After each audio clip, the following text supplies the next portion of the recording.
এটা তো মঙ্গলগঞ্জ। আচ্ছা, উনি যা বলছেন মঙ্গলগঞ্জের সম্পর্কে বলতে পারে। এখন আঞ্চলিক ইতিহাস বলতে গেলে 22-23 খানা গ্রাম, তাহলে সবার ইতিহাস তো বলা। ফার্স্ট আপনার নামটা? আমার নাম হচ্ছে লুৎফর রহমান। আমি মঙ্গলগঞ্জ রাজবাড়ি পর্যটন কেন্দ্র উন্নয়ন পরিষদের সম্পাদক। আমাদের সভাপতির নাম, উনি স্কুল টিচার, ইংরেজি টিচার, হায়ার সেকেন্ডারি স্কুলে, শুভঙ্কর সাহা সভাপতি। আমরা এই মঙ্গলগঞ্জের ডেভেলপমেন্টের জন্যে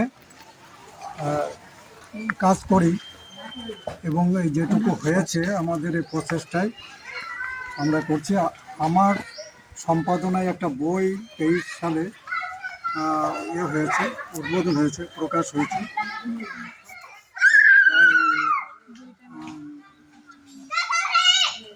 300 পৃষ্ঠার উপরে বাংলার গর্ব মঙ্গলগঞ্জ রাজবাড়ি। এই বইটা কি আমরা পেতে পারি? আমার কাছে পাওয়া যাবে এবং কলকাতাতে পাওয়া যাবে। আপনার কাছে কি এখন আছে, বা সন্ধ্যাবেলা আপনি নিয়ে যাবেন? যখন আসবো তখন আমি আনতে পারবো। আচ্ছা। ওই বইটা হচ্ছে প্রায় 300 পাতার উপরে বই। আপনার রিসেন্ট একটা ইন্টারভিউ বেরিয়েছিল, একজন এসেছিলেন, আমি দেখলাম বাংলাও। হ্যাঁ, সেখানে আপনি বলেছেন, ওই জন্যই। এবং আমাকে নিয়ে গিয়েছিলেন এই নীল চাষের উপরে দীনবন্ধু মিত্রের বাড়ি। হ্যাঁ, ওনার জন্মস্থানে নিয়ে গিয়েছিলেন। নদিয়ার সীমান্তে নিমতলা জায়গা, নদিয়ার তার পাশে চৌবেড়িয়া, উত্তর 24 পরগনা। উনি মামার বাড়িতে ওনার জন্ম, চৌবেড়িয়াতে। তা সেখানে নিয়ে গিয়েছিলেন। সেখানে ওখানেও আমি বলেছি আমাকে দিয়ে এই বইটার মূল্য, প্রিন্ট দাম হচ্ছে 630 টাকা। এটা চার্জ ফ্রি 130 টাকা, মানে সেল প্রাইস হচ্ছে 500 টাকা বইটা। তা আপনাদের আরও হচ্ছে, আপনারা নিলে এতখানি আমি তো কৃতজ্ঞ আপনাদের কাছে, ধন্যবাদ জানাই। আমি নেবো, এবার বাকি কারা নেবে আমি জানি না, আমি একটা অন্তত নেবো। ঠিক আছে। আচ্ছা, এবার আপনি আপাতত এদেরকে হিস্ট্রিটা বলে দিন। প্রথমে বলি, এই মঙ্গলগঞ্জটি ছিল বিশিষ্ট নদী বন্দর। তখন তো নদী কেন্দ্রিক সভ্যতা, এই রাস্তাঘাট তখন ছিল না, নদী দিয়ে যাতায়াত হতো বিভিন্ন জায়গায় যেত। তারপর নীল চাষের সময় এখান থেকে নীল চলে যেত বিদেশে, শ্রমিকরা আসতো, সাহেবরা আসতেন এখানে।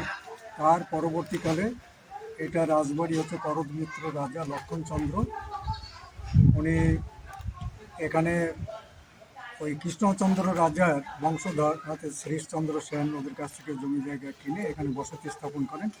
এর পিছনে আর একটা ইতিহাস আছে। উনি এখানে হয়তো আসতেন না, কিন্তু উনি এসছেন কার্যক্ষেত্রে। কেমন, ওনাদের জমিদারি ছিল খাটুরা, গোবরডাঙ্গা, মঙ্গলচন্দ্র জমিদারি। এইবার লক্ষণচন্দ্র ছোটোবেলায় লেখাপড়া করতে অমনোযোগী ছিলেন। তারপরে মামার চেষ্টায় লেখাপড়া শেখেন। মামা হচ্ছে বিখ্যাত ব্রাহ্ম ধর্মের প্রধা ব্যক্তিত্ব ক্ষেত্রমোহন দত্ত। মামা কলকাতায় নিয়ে গিয়ে আহিরিতলা বলে একটা জায়গা আছে, সেখানে থেকে লেখাপড়া করার পরে উনি বিদেশে যান। বিদেশ থেকে ফিরে আসার পরে বাবা হচ্ছে বিয়ে দিয়ে দেন ওনাকে। দিলে ওই প্রথম স্ত্রী মারা গেলে উনি আবার দ্বিতীয়বার বিয়ে করেন।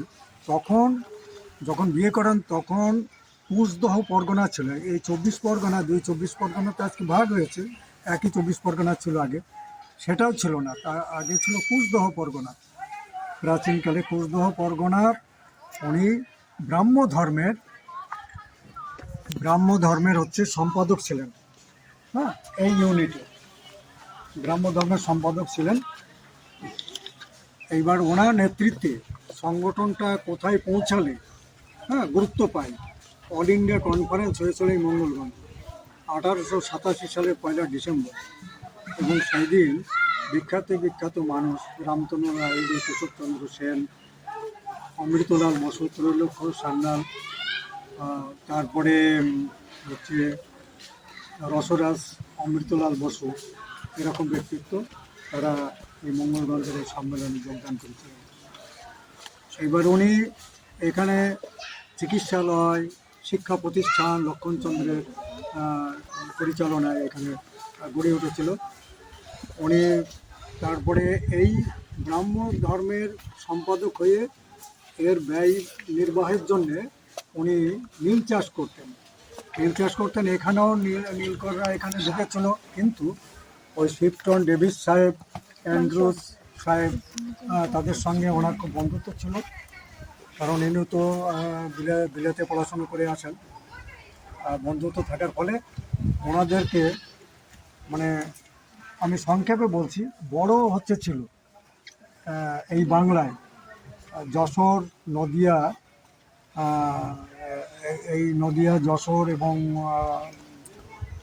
হুগলি এইসব জায়গা মিলে মোট 17টি কনসার্ন ছিল। সেই কনসার্নের আন্ডারে সদর কোটি ছিল 618টা, তারপরে ছোট ছোট কোটি ছিল 7452টি। তা ওই শিফটন সাহেব, ডেভিস সাহেব এনার আবেদনে সমর্থন করে যিনি একটা কাজ করছেন, সংগঠন চালাচ্ছেন, ওনারা চলে যান মোল্লাহাটি। মোল্লাহাটি ছিল 17টা কোটির মধ্যে প্রধান কোটি ছিল মোল্লাহাটি। তা যাই হোক, উনি কিন্তু এই সাহেবরা যেভাবে নিপীড়ন করে অত্যাচার চালিয়ে নীল চাষ করাতো, বাধ্য করতো, উনি তা ছিলেন না। উনি ছিলেন ভালো মানুষ। যাই হোক, এইটা পরবর্তীকালে ওই যে দ্বিতীয় বিবাহ হলো, সেই ঘটনাটা একটু বলি। দ্বিতীয় বিবাহ হলো, উনি তখন কুসংস্কার মুক্ত। সে 1800 সাল ভাবা যাবে না, এখন এতদিন পরে তাই মানুষের মধ্যে বেশিরভাগ কুসংস্কার, বিজ্ঞান মনস্ক মানুষ খুব কম আছে। তো উনি অসবর্ণ বিয়ে করেছিলেন, বিধবা বিয়ে করেছিলেন। তৎকালীন সমাজে ছিল এটা অপরাধ। ফলে ওই খাটোরা গোবরডাঙ্গার মুখার্জি পরিবাররা জমিদার ছিল,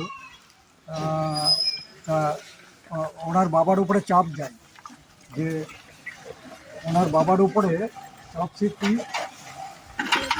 যে ওটা মানে করতে হবে, মানে নেওয়া যাবে না, ওই বিয়েটা মানব না।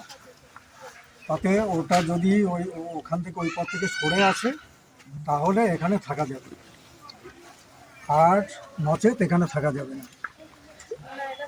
আর নইলে ছেলে বলল যে না, আমি তা করতে পারবো না।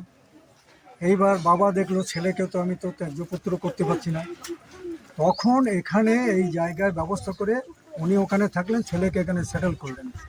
পরবর্তীকালে স্ত্রীর নাম, যে স্ত্রী নিয়ে সমস্যা, তিনি ছিলেন বরিশালে বাড়ি, বাপের বাড়ি। উনি ছিলেন খুব পরমা সুন্দরী মহিলা এবং খুবই মানে ভালো, কল্যাণকামী। আর ওনার নাম অনঙ্গ মোহিনী দেবী। তারপরে ওনার মেয়ে, 2-3টে মেয়ে ছিল। গায়ত্রী বলে তার নামে ওই ছাত্রী নিবাস আছে গার্লস স্কুল খাটুরা, হ্যাঁ, আচ্ছা, ওখানে। আর স্নেহলতা বলে বড় মেয়ে বেথুনে পড়াশোনা করত। বেথুনে দিদিমণি ছিলেন সরস্বতী সেন, এই লক্ষণচন্দ্রের আত্মীয়। সেই সরস্বতী সেন ওই মানে মানুষ করে ওই মেয়েকে ওখানে। এবং হাওড়ায় ওইটা এখনো পর্যন্ত খোঁজ খবর করে সেই জায়গায় পৌঁছাতে পারিনি। হাওড়াতে বিয়ে হয়েছিল ডাক্তার জওহরলালের ছেলে বড় ডাক্তার ছিল, তার সঙ্গে বিয়ে হয়েছিল এই। আর পরবর্তীকালে ছোট মেয়ে ছিল প্রায় 90 বছরের উপরে বয়সে মারা যায়, এবং উনি ছিলেন অকৃতদার। হ্যাঁ, সাবিত্রী আস নাম ছিল, সাবিত্রী আস তখন ওই অবিভক্ত বাংলার যশোরে ওখানে করতেন, শিক্ষয়িত্রী ছিলেন।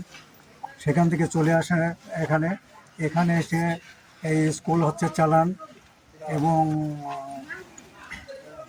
অনেক দান ধ্যান পূর্ণ কর্ম আছে সাবিত্রী আসে। এবং সাবিত্রী আস ওনাদের যে ওখানে গোবরডাঙ্গা খাটুরা শেষ জীবনে ওখানে চলে যান, ওখানে গিয়ে মারা গিয়েছে। হ্যাঁ, আচ্ছা ওখানে গিয়ে মারা গিয়েছে। ও তার আগে একটু কথা বলি, সাবিত্রী আস শেষ জীবনে তখন দেখলেন যে এখানে প্রায় 21.3 একর হচ্ছে জমি, মানে 64-65 বিঘা জমি জমি নেওয়া। দেখলেন যে এখানে কি করবে, আমি মরে যাওয়ার পরে তো কিছুই থাকবে না। তখন এনজিও উনি অনেক ভেবে এনজিও, হ্যাঁ, সেভ দ্য চিলড্রেনের কাছে তখন দায়িত্বে সেক্রেটারি ছিলেন ডাক্তার মৈত্রী বসু, ডক্টর না ডাক্তার মৈত্রী বসু। উনি 1967 সালে লোকসভার মেম্বার। আবার আচ্ছা, আমরা শুনলাম যে এর পেছন দিকে একটা মানে বেশ ভালো বাড়ি ছিল, মোটা দেয়াল, ওটা নাকি গুপ্তধনের জন্য ভেঙে একদম নাকি ওটা লুপ্ত হয়ে ম্যানেজ গেছে। করে একেবারে সব নিশ্চিহ্ন করে দিয়েছে মানুষ লুটে পড়ে। এবং ওই আগে যে ইয়ে ছিল তো ব্যাংক ট্যাঙ্ক এই সমস্ত ছিল না, মানুষ তো মাটির নিচে পুঁতে রাখতো, হ্যাঁ দেয়ালে ঘরের নিচে পুঁতে রাখতো সোনা দানা এই সমস্ত সব কিছু। সেই হিসাবে এইসব লুটপাট হয়ে গেল। ওটা এই নীলকুঠিটার কি পেছনে ছিল? হ্যাঁ, পেছনের দিকে ছিল। আমার নিজের ছোটবেলায় আমি দেখেছি 2-3টে বিল্ডিং, ভাঙাচোরা বিল্ডিং ছিল, সেগুলোও নেই এখন। মানে এখন তো পুরো ফাঁকা, পুরো কিচ্ছু ফাঁকা, নেই। পুরো ফাঁকা, কিচ্ছু নেই।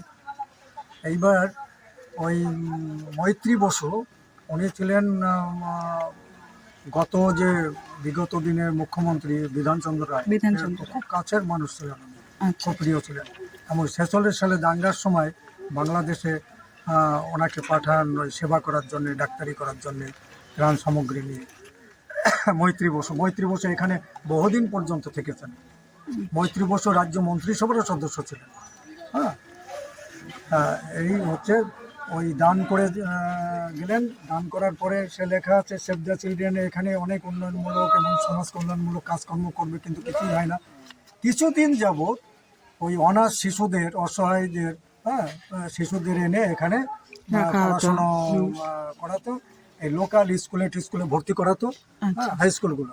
এখানে প্রাইমারিটা চলতো। আচ্ছা, মানে ওরা পড়তো ওখানে থাকতো, হ্যাঁ। থাকা খাওয়াটা। তারপরে আর বহু বছর ধরে কোনো কেয়ারটেকারের সাথে চলে গেল।